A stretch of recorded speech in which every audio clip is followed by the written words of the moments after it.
Bem-vindo, bem-vinda à nossa terceira aula do curso de Protagonismo Humanizado. A terceira aula vai estar agora mais concentrado no tema humanização, que é o que vai qualificar o nosso protagonismo como humanizado. A gente vai falar bastante sobre o que é esta humanização, quais são as armadilhas que nos impedem de exercer essa humanização e os caminhos que nos fazem efetivamente humanizar a nossa atitude como protagonistas. Vamos lá!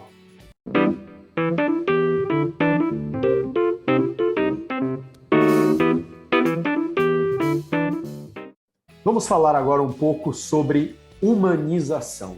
Um conceito importante, um conceito que vem ganhando muito espaço, inclusive no mundo corporativo. Cada vez mais as pessoas que trabalham em grandes empresas, mas também em empresas médias ou em qualquer negócio que envolva relacionamento, têm se preocupado em como esses relacionamentos estão se dando e mais, como as pessoas estão se sentindo nessas relações que elas mantêm umas com as outras. Então, vamos abordar esse conceito. Uma das coisas mais importantes que a humanização tem trazido luz, tem trazido um campo de atenção, é que a gente diferencie coisas e pessoas. Parece muito óbvio, parece muito claro que coisas e pessoas são elementos muito diferentes. Mas não é tão claro assim no dia a dia quando a gente vai entrando na correria, quando a gente vai sendo tomado pelo hábito de usar tantas coisas que em algum momento a gente pode correr o risco de usar as pessoas como a gente usa as coisas. E isso não tem dado certo. Quando a gente fala de coisas, coisas servem pessoas, não o contrário.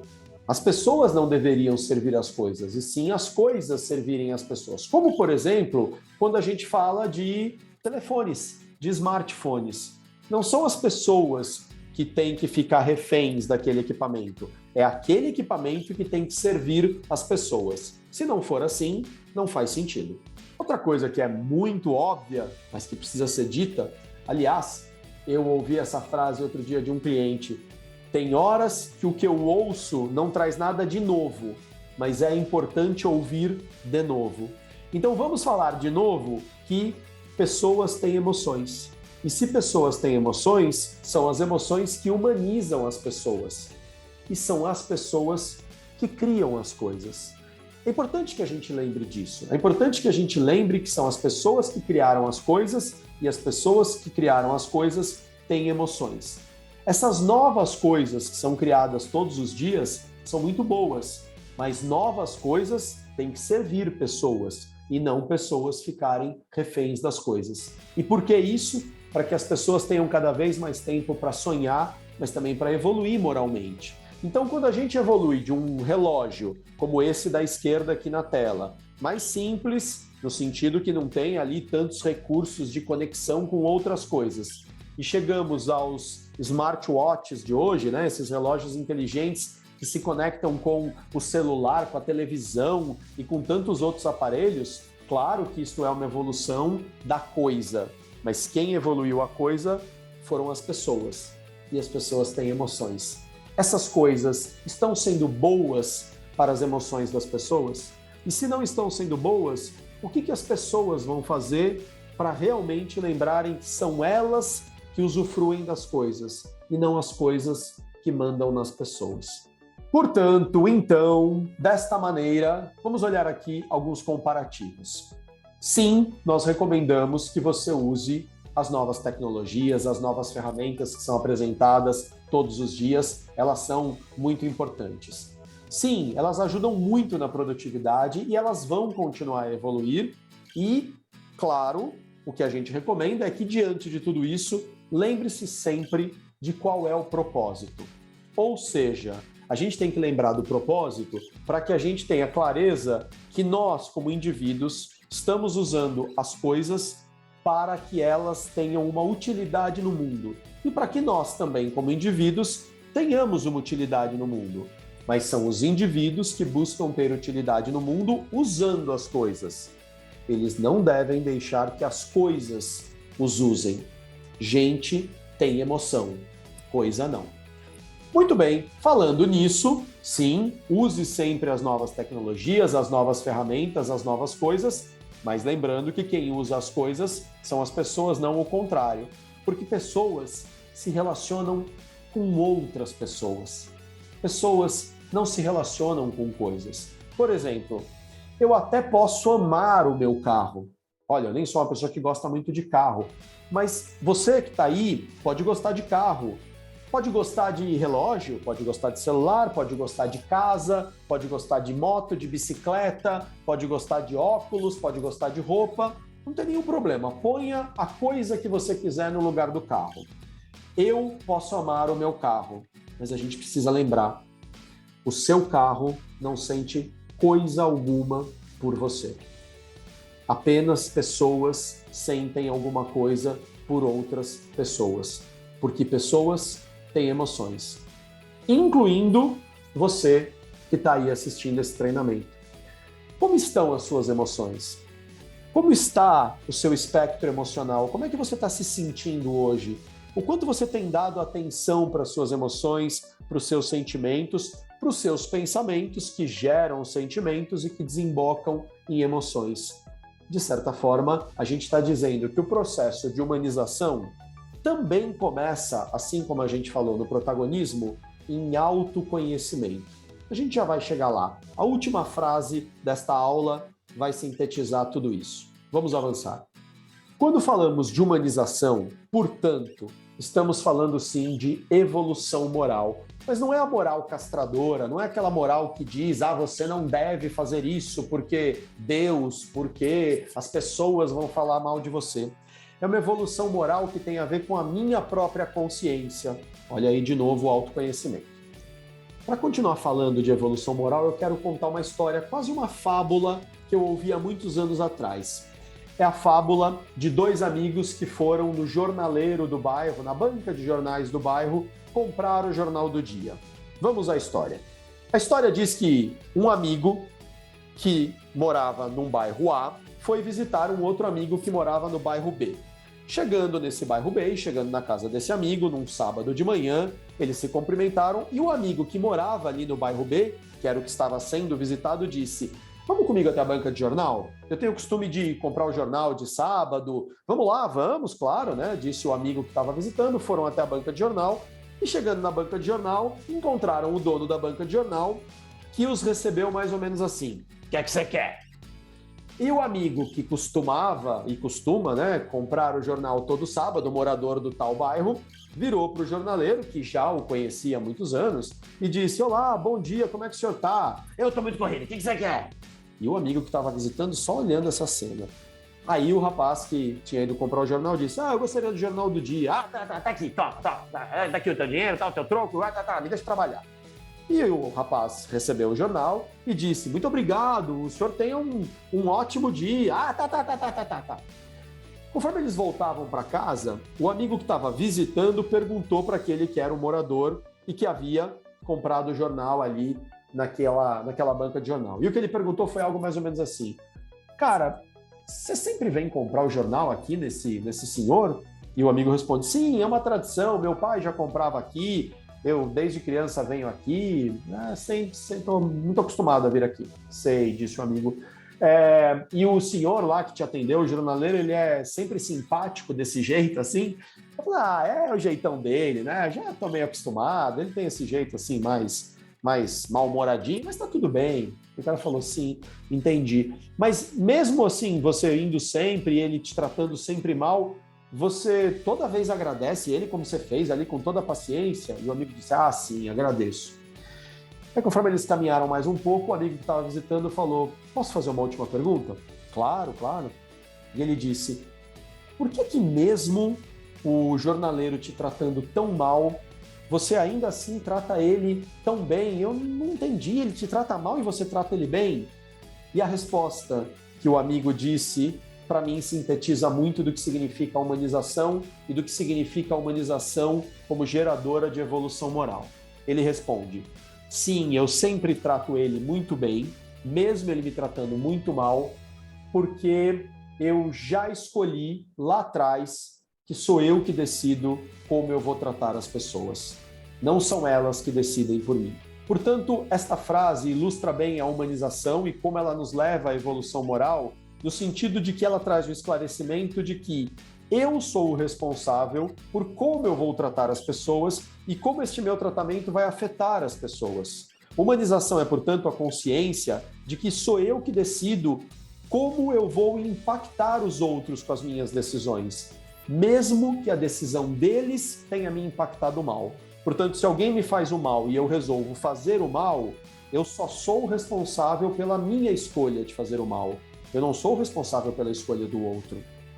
Humanização, portanto, é estar preocupado em se perceber e perceber como eu me relaciono com o ambiente ao meu redor. E se essa relação é uma relação boa, se eu estou entregando elementos bons com as minhas atitudes. Isso, portanto, vai nos trazer a uma questão chamada hábito. Vamos olhar aqui um pouquinho para o nosso aparelho mental e para como se deu a evolução desse equipamento. Bom, pode não parecer, mas já houve uma época em que nós vivemos ali numa condição onde não sabíamos o que íamos comer quando acordávamos de manhã, isso, claro, falando como espécie. Não importa se você acredita na teoria evolucionista, ou seja, que o mundo existe há milhões de anos e que o ser humano foi evoluindo de outras espécies, ou se você acredita na teoria criacionista, que Deus criou o mundo em 6 dias, descansou no 7º e, portanto, faz aí cerca de 6.000 e poucos anos que o mundo existe. O fato é que há 3.000 anos atrás, não precisa nem 6.000, há 3.000 anos atrás não tinha internet, não tinha supermercado, não tinha loja de conveniência, não tinha smartphone e aplicativo para você chamar a comida e ela vir até a sua casa, não tinha nada disso. Os indivíduos acordavam e tinham que procurar comida, senão eles iam ficar com fome. Isso fazia, portanto, com que o nosso corpo não pudesse gastar muita energia, além da energia que já teria que gastar, caçando, planejando, montando as ferramentas. Porque se ele gastasse muita energia e em algum momento ele não encontrasse alimento, ele poderia sucumbir. O que aconteceu então com o nosso corpo e especialmente com esse aparelho chamado cérebro?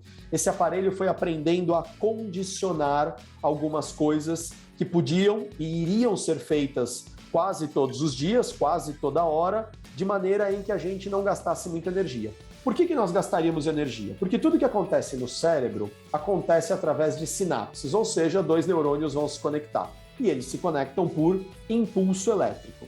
Logo, o cérebro gasta muita energia, energia elétrica, fazendo esse trabalho de conexão e que gera os pensamentos. Toda vez que a gente tem que pensar, e especialmente pensar conscientemente, a gente gasta muita energia. De onde vem essa energia? Da queima dos alimentos que nós ingerimos, também da respiração, mas se eu não tenho alimentos à disposição o tempo inteiro, como não tínhamos há milhares de anos atrás, então eu não podia gastar muita energia. O que o cérebro foi fazendo aos poucos, o que a evolução e a passagem do tempo foi fazendo, foi tornando alguns procedimentos automatizados, como, por exemplo, respirar. Pensa o seguinte, quando você acordou hoje, na hora que você despertou, não importa se com o barulho do celular, do despertador, com alguém te chamando, ou se você despertou sozinho, sozinha, o fato é que você em algum momento despertou. Quando você acordou, você estava inspirando ou expirando? A pergunta, portanto, é prática. Estava puxando ar ou soltando ar quando você acordou? A imensa maioria das pessoas me responde, eu não faço a menor ideia. E se essa foi a sua resposta, não se preocupe, realmente não é comum que a gente preste atenção na nossa respiração, nem durante o resto do dia, que dirá na hora em que a gente desperta. Agora, respirar é a coisa mais importante que nós temos para fazer na vida. Você pode ficar para o resto da sua vida sem comprar um tênis novo, você pode ficar para o resto da sua vida sem conhecer lugares novos, e isso não vai necessariamente fazer com que você morra. Você pode ficar um mês sem se alimentar, e isso vai trazer muita fraqueza, anemias e até doenças, mas muitas vezes as pessoas sobrevivem mais de um mês até sem se alimentar. Você pode ficar cerca de 7 dias sem beber água, mas experimenta ficar 20 minutinhos apenas sem respirar. Pois é, respirar é a coisa mais importante que a gente tem para fazer, que garante a nossa sobrevivência, dentre aquelas coisas que garantem a nossa sobrevivência. Mas a gente não presta atenção. Sabe por quê? Porque se ficássemos também prestando atenção o tempo inteiro na respiração, nós gastaríamos uma quantidade de energia enorme só para fazer esse pensamento. Então tá, deixa eu prestar atenção. Agora puxei o ar, ok, segurei. agora eu solto o ar, ok. Peraí, tem que puxar de novo, né? Peraí, senão agora tem que soltar. Imagina ficar o dia inteiro pensando nisso. Então, o nosso cérebro automatizou. O que mais que a gente faz sem pensar? A gente caminha sem pensar, prestando muita atenção, né? Sem pensar conscientemente. A gente pensa ali, na linha da inconsciência, quase que de maneira automática. A gente escova os dentes sem pensar muito. Quantas vezes a gente não está ali escovando os dentes, fazendo outras coisas? Para quem dirige, você vai lembrar que muitas vezes você dirigiu do trabalho para sua casa, da sua casa para um outro lugar e nem prestou atenção no caminho. Ou seja, uma série de ações nós fazemos sem prestar atenção. Agora, se nós fazemos tantas ações assim sem prestar atenção, será que a gente presta atenção na forma como nós tratamos as outras pessoas? Será que a gente está atento quantas vezes as nossas atitudes foram automatizadas? Como, por exemplo, cara, você sabe aonde está tal coisa? Ah, não sei, procura. E por que a gente respondeu desse jeito? Ou quando a gente responde assim, né? É muito interessante a gente pensar nessa questão do processo automatizado, até porque eu vou falar de novo aqui de um autor que eu já citei lá no comecinho do nosso treinamento, que é o Yuval Noah Harari, mas agora eu vou falar de um outro livro dele. Eu falei do Homo Deus, agora eu vou falar do Sapiens, que tem como subtítulo Uma Breve História da Humanidade. No livro Sapiens, o Harari conta essa saga da humanidade que teve que aprender a automatizar os processos, porque senão não ia dar conta de tanta novidade que ia descobrindo. Conforme a gente foi aprendendo coisas novas, a gente foi precisando pegar algumas coisas que a gente já sabia e jogar lá para o nosso inconsciente, para o processo automatizado. Muito bem, mas eu volto a insistir. Quantas outras coisas a gente faz sem prestar atenção que podem estar impactando as nossas relações? E o Yuval Noah Harari também nesse livro fala uma coisa que eu gosto muito. Ele diz, a gente tem que prestar atenção nas nossas relações, porque as empresas, os governos, os negócios, eles não existem. Não existe o Brasil. Pô, Danilo, como não existe o Brasil? Nós estamos no Brasil. Sim, nós estamos num território que nós damos o nome de Brasil. Se você estiver em Portugal vendo este vídeo, se estiver em Angola, em Moçambique, você vai chamar de outro nome esse território. Mas você não dá um abraço no Brasil, você não dá um abraço em Moçambique, você não dá um abraço em Angola, nem em São Tomé e Príncipe, nem em Portugal. Estou falando aqui nem em Timor-Leste, né? Falando aqui de alguns lugares que falam o português. Isso por quê? Porque por mais que eu deite no chão e abrace a terra não está sentindo nada por mim. O Brasil é uma ideia que 200 e tantas milhões de pessoas aceitam, compram e propagam. Mas o Brasil não existe, as empresas não existem, os negócios não existem. Só existem pessoas. Nós só nos relacionamos com pessoas. Sabe aquelas tais pessoas que a gente falou que têm emoções? Portanto, nós só nos relacionamos com pessoas. Pessoas têm emoções, aliás, só pessoas. Eu não estou aqui descartando os animais, tá? Eu estou só fazendo aqui uma diferença entre pessoas e coisas. Coisas não têm emoções. E, portanto, a gente tem que tomar muito cuidado para não coisificar as pessoas num comportamento quase que automatizado, quase que por hábito tratar as pessoas como tratamos as coisas. Se eu jogar essa caneta fora porque ela já não está mais escrevendo direito, a caneta não vai para o lixo chorando. Ai, tadinho de mim, o Danilo me jogou no lixo. Mas se eu deixar uma pessoa sem resposta, uma resposta que ela estava esperando muito, essa pessoa pode ficar assim, chateada. Portanto, a humanização pede que a gente saia da nossa zona de conforto e aprenda coisas novas. Coisas novas primeiro sobre quem? Sobre nós mesmos. E depois sobre as outras pessoas. Ou seja, que nós estejamos atentos ao que está acontecendo conosco, dentro aqui do nosso coração, do nosso cérebro, de todo o nosso corpo, mas que a gente também observe como as pessoas reagem àquilo que a gente faz. Isso, portanto, vai pedir que nós mudemos as nossas atitudes e tenhamos cada vez mais atitudes conscientes e cada vez menos atitudes condicionadas. Querem ver quantas atitudes condicionadas nós temos e como isso é forte em nós? Vou fazer aqui algumas brincadeiras. Vamos assumir, então, que a nossa percepção é responsável pela forma como nós enxergamos o mundo, as situações, as pessoas que nos cercam, os eventos. Então, aquilo que a gente perceber vai ser aquilo que a gente vai enxergar. Se a gente percebe de maneira muito automatizada, talvez a gente não enxergue o todo. Por exemplo, eu quero propor que você olhe para essa imagem e me diga o que é que você está vendo aqui.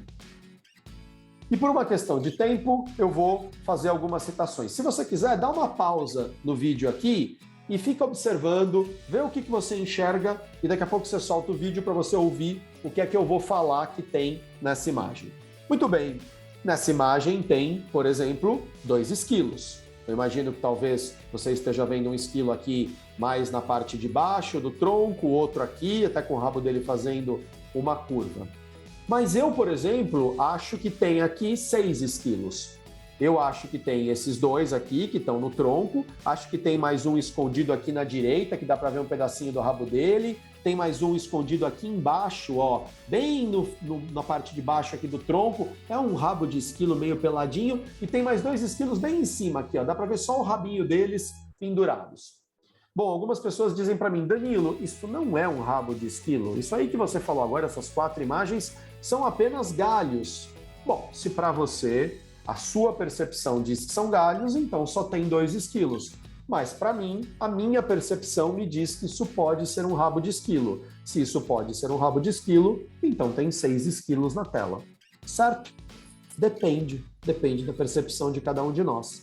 Agora, você também viu o homem nu aí na tela? Pois é, algumas pessoas falam, homem nu? Que homem nu? O homem nu está aqui no galho da árvore, ó. Ele está deitado basicamente de ponta, não de ponta cabeça, mas ele está com as pernas para cima e o tronco e a cabeça mais para baixo. A perna dele está levantada aqui, ó, a perna direita esticada, a perna esquerda meio dobrada, tem aqui o pênis dele, aqui a barriga, o peito e bem aqui embaixo do esquilo da direita, na verdade é como se o esquilo da direita estivesse em cima da cabeça, ali do queixo do homem. Você conseguiu ver? Porque tem gente também que vê um cavalo aí, basicamente aqui, ó, nessa silhueta bem no meio da imagem. É como se fosse, na verdade, a sombra de um cavalo. E tem gente que vê o rosto de uma mulher. Bom, se você já viu o rosto da mulher, você sabe do que eu estou dizendo. Se você ainda não viu o rosto da mulher, minha sugestão é que você se afaste da imagem, ó. Fica distante dela. Fica longe aí do celular ou do computador, seja qual for o dispositivo, do tablet que você está assistindo esse treinamento. Se afasta e veja se você enxerga um rosto de mulher preenchendo toda a tela. O rosto está ligeiramente tombado aqui para o lado esquerdo da tela. Esse esquilo que tem o rabo aqui curvado é como se fosse o olho direito, né, da mulher, o olho esquerdo para quem está olhando ela de frente. Depois aqui em cima o outro olho. Esse esquilo que eu falei que está em cima da cabeça do homem é como se fosse a boca dela. E a silhueta que eu falei que podia ser o cavalo, na verdade é como se fosse o nariz dela, aqui o queixo dela mais à direita, a testa mais em cima aqui à esquerda. Se afasta da imagem que eu tenho convicção que se você ainda não viu o rosto da mulher, você vai ver. Agora, tem uma mulher nessa tela? Não, na verdade tem a possibilidade de você, ao perder a definição da imagem, ao perder os detalhes, conseguir enxergar um rosto. Na verdade, tem esquilo, certo? Não. Se formos falar, na verdade, não tem esquilos. Isso é só uma imagem gráfica, digital. Não tem esquilo nenhum aí. Vejam o quanto a nossa percepção vai mudando a realidade. Depende do quanto cada um de nós percebe as coisas vão se formando de outra maneira. Elas também, muitas vezes, vão nos enganar em ilusões de ótica, como, por exemplo, nesta atividade aqui. Eu vou pedir para que você responda para si mesmo, para si mesma, qual é o lado mais escuro do retângulo central. O que eu chamo de retângulo central? Um retângulo que está dentro de outro retângulo. Então, temos aqui um retângulo maior e um retângulo menor central que está dentro dele. E eu quero saber, deste retângulo aqui interno, portanto, o retângulo central, qual é o lado mais escuro?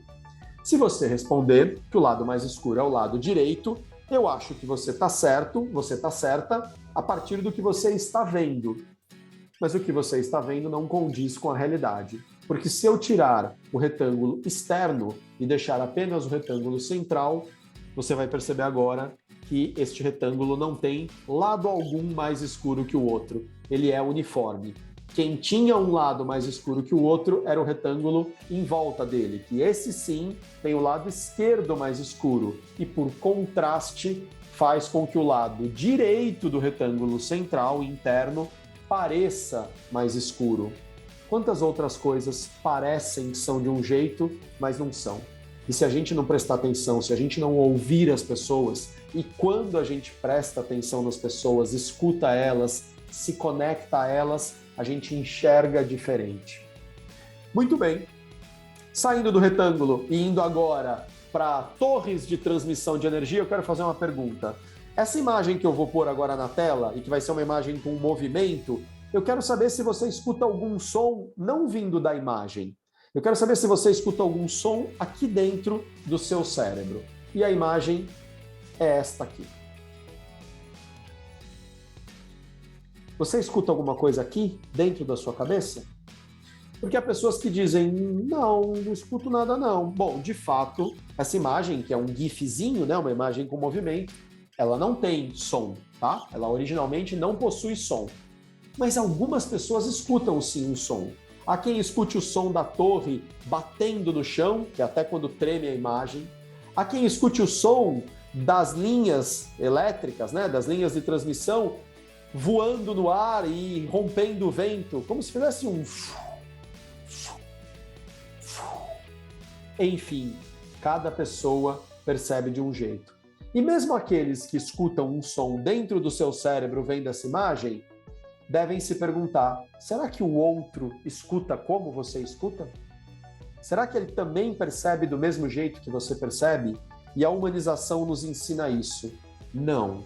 Cada pessoa percebe de um jeito. E eu primeiro preciso perceber como eu me sinto, como eu estou vendo aquela situação, e depois eu deveria também me preocupar em saber como o outro se sente, como ele, que muitas vezes vive a mesma situação que eu, ou está impactado por algo que eu estou fazendo, como o outro se sente. Agora imagina um mundo onde quase todo mundo tem um smartphone, quase todo mundo manda mensagens por WhatsApp, por SMS, deixa mensagens no Facebook, enfim, esse mundo que a gente vive mesmo. Este mundo hoje em dia é impregnado de enigmas. Quais são os enigmas? São os nossos queridos, esse mesmo, os nossos queridos emoticons. Esses são muitas vezes os enigmas da interpretação, porque nem sempre é muito claro o que é que eles estão querendo dizer. Por exemplo, alguém te faz uma pergunta, e aí, você vai hoje à noite na festa tal? E você manda este bonequinho aqui como resposta. O que isso quer dizer? Quer dizer que você está estranhando a pergunta, quer dizer que você está pensando, quer dizer que você está achando um absurdo a pessoa perguntar, quer dizer que você não sabe o que responder. O que exatamente quer dizer? Fora os outros irmãozinhos, né? Fora quantas vezes a gente manda um comentário, a pessoa responde com uma piscadela, né? A piscadela quer dizer o quê? Você concorda, depois a gente fala disso, tá bom, fica pensando aí o que você quiser. O que quer dizer a piscadela? Depende da interpretação de cada um, né? Eu gosto muito de brincar com este tipo de situação. Por exemplo, imagina que você mande uma pergunta para alguém. Você gosta de comida japonesa? E a pessoa responde assim, com esta simpática carinha. Isso pode significar A, sim, gosto. Pode, mas não é certeza. Pode significar B, sim, mas falamos mais tarde. Ou seja, agora não dá para falar. Pode significar C, sim, eu gosto muito, vamos. Pode, mas não é certeza. Mas pode significar também D. Ok, te respondo melhor depois. Ou seja, não estou dizendo nem que sim, nem que não. Pode significar E, mais ou menos, aquela risadinha meio, gosto. Pode significar F, não, até mais, do tipo, cara, preciso trabalhar. Ou pode significar não me deixa trabalhar, do tipo, cara, se toca. O que significa exatamente? Depende da interpretação de cada um.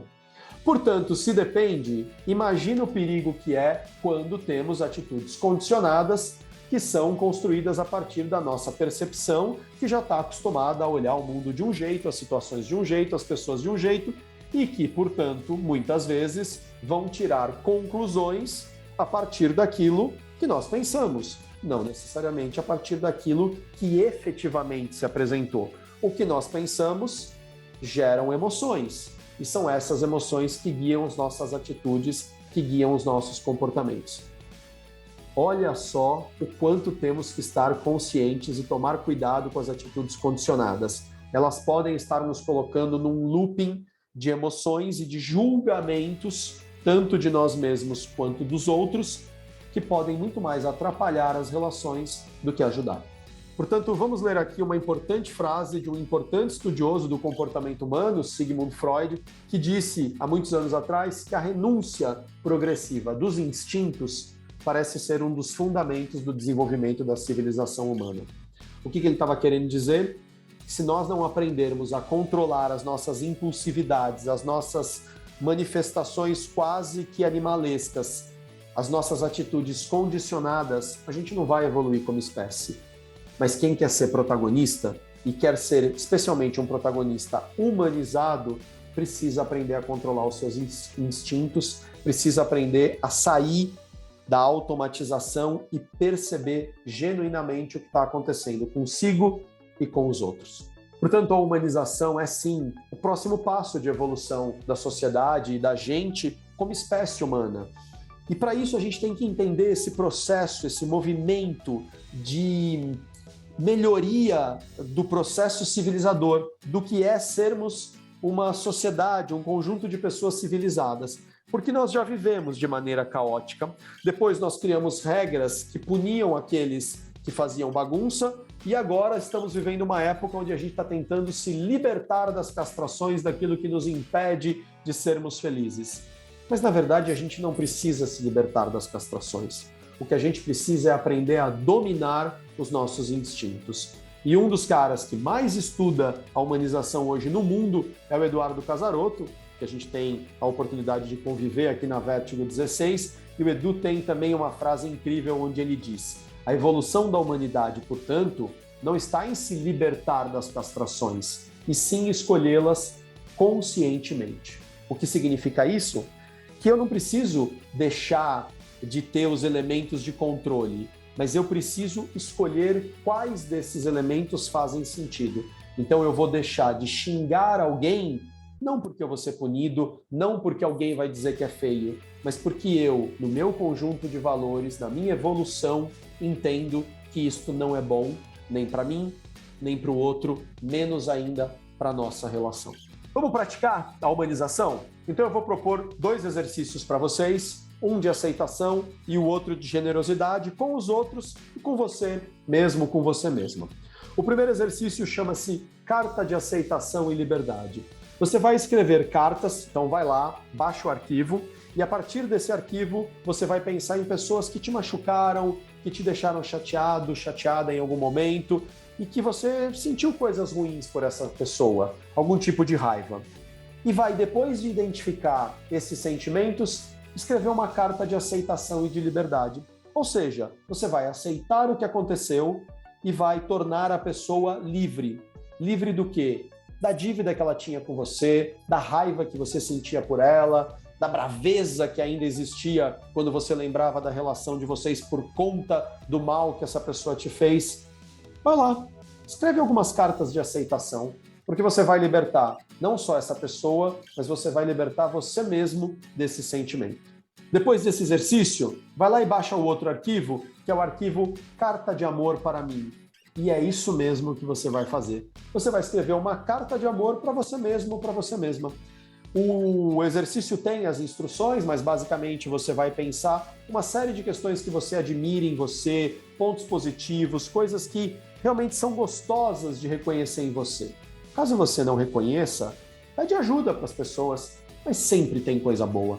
Você vai pensar primeiro quais são as ações que você faz, que você gosta, que pensamentos e emoções você admira em você, o que você gosta no seu corpo, o que você gosta na sua personalidade, e depois que você identificar esses pontos, aí sim você vai escrever a carta de amor para você mesmo. E é para você mesmo, para você mesma. Você não precisa mostrar isso para ninguém. Escreva essa carta e depois leia para você mesmo. Faça isso por você. Faça essa escolha, faça esse ato de generosidade consigo mesmo. Mas antes, não esquece de ir lá e escrever a carta de aceitação e liberdade para os outros mas que depois vai ser bom para você mesmo. Tudo isso exercita muito a humanização em cada um de nós. Nesse momento, dá uma pausa no vídeo, faça esses 2 exercícios com calma e daqui a pouquinho você volta para a gente fechar essa aula. Muito bem, depois de fazer o exercício, depois de falarmos sobre comportamento condicionado, sobre generosidade, dá ainda para nos dias de hoje ouvirmos e ficarmos em paz, ou pior ainda, sair da nossa boca um lema como vamos entregar o que tem que ser feito, custe o que custar. Esse custe o que custar é que me preocupa. É aí que a gente vai fazer a diferença entre o protagonista e o protagonista humanizado. O protagonista entrega, acha uma solução, custe o que custar. Mesmo que, ao achar a solução, ele gere mais 3 ou 4 problemas, machuque algumas pessoas. Já o protagonista humanizado, ele vai entregar, mas ele vai se preocupar como ele vai entregar. Que tipo de custo cada uma das escolhas que ele pode fazer gera para ele e para as pessoas. E vai escolher caminhos que sejam bons para o todo, que não oprima ninguém, que não tenha que machucar ninguém, que não pise em ninguém. Porque o protagonista humanizado acha um caminho para as coisas acontecerem e não gerarem novos problemas, apenas trazerem soluções. Lá no começo da aula eu prometi que a última frase desta aula seria uma frase que sintetizaria o conceito da humanização. E a frase é de um ilustre brasileiro, já falecido, Paulo Gaudêncio, que disse essa pérola: a qualidade que eu dou para ouvir o outro é igual à qualidade que eu dou para ouvir a mim mesmo, e eu diria que vice-versa. Portanto, se eu presto atenção nas pessoas, eu também abro um canal para eu prestar atenção em mim mesmo, em como eu estou me sentindo. Se eu não presto atenção em mim mesmo, muitas vezes eu também não dou muita atenção a como os outros estão se sentindo. Então, prestar atenção em si, cuidar daquilo que nós sentimos, das nossas emoções, nos ajuda muito também a prestarmos atenção em como o outro está se sentindo, porque a gente também passa a respeitar a dor do outro, a dificuldade do outro, até a empolgação do outro, porque antes de mais nada eu respeitei as minhas emoções. Obrigado, Paulo, por essa frase que é uma pérola de sabedoria. Falando em sabedoria, para finalizarmos a aula, vamos registrar os principais aprendizados. Então, uma vez mais, pega o arquivo do registro de principais aprendizados. O que você vai continuar fazendo a partir de tudo que você ouviu aqui nessa terceira aula? O que é bom parar de fazer? O que você acha que deve começar a fazer? Registra aqui. E se tiver alguma coisinha para vigiar, eu não faço isso, mas se eu bobear, já que a gente está falando de comportamento condicionado, veja se não tem algo para ir para o campo do vigiar. Ok? Obrigado, nos vemos na próxima aula. Até já!